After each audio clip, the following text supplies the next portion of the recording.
It's Monday night, and here's what happened. Two major U.S. military aircrafts crashed in the South China Sea over the weekend. One was a helicopter, the other was like a fighter jet. It crashed within 30 minutes of each other. All of the crew members were rescued, thankfully.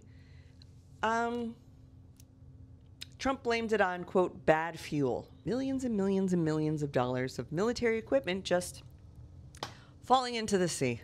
More than 100 former Department of Justice officials have called for the dismissal of the charges against James Comey, the former director of the FBI that investigated Trump. It was a bipartisan group of people who have previously worked in the DOJ who are saying that these charges against James Comey and some of other Trump's, quote, political enemies are clearly retribution and definitely illegal to bring forward. And also, there's not even enough evidence to prove the crimes that he's alleging. Feels like a harassment campaign against people who tried to hold Trump accountable for the crimes he was actually convicted of. In other lawsuit news, the Brennan Center for Justice has filed an amicus brief supporting petitioners who are suing Donald Trump over the tariffs, saying that the president doesn't actually have the power to impose tariffs the way that he's been getting away with doing it, especially tariffs that cause such insane economic strife for the average American. Gentle reminder that Jordan Wood is also running for Senate in Maine, and he also beat Susan Collins. The entire weekend, I was asked my feelings about Graham Plattner. I don't care. I don't care about him. I don't know why we are investing so much time and money into a guy who's only been on the scene for 2 months,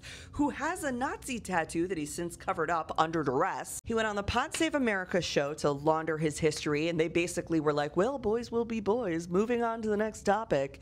Then he gets Senator Murphy to say, I don't know, I think the guy's kind of human. I don't know.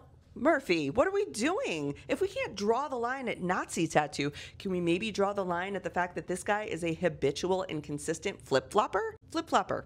In 2003, he showed up to protest George Bush and the war in Iraq, the same year he enlisted to be a Marine. He claims to be a populist who is anti-war and for global liberation, and then points to a photo of him from when he was 18 years old, but doesn't bring up the fact that he joined the military. He went on 3 tours. When he got out of the Marines, he joined the National Guard to deploy again. And when he got done with that, he worked for Blackwater as a private security person. He liked war so much, he did it 3 different ways. What the Democratic Party lacks in policy, anti-corruption platforms, and courage, they are trying to make up in aesthetics. And it's not going to work. And it's crazy. And it's kind of stupid and annoying. What we should be looking at is how this behavior softens the ground for more bad behavior in the future. How are you going to be up in arms about Elon Musk's Roman salute, but this guy's just a silly goof who made a mistake? Please.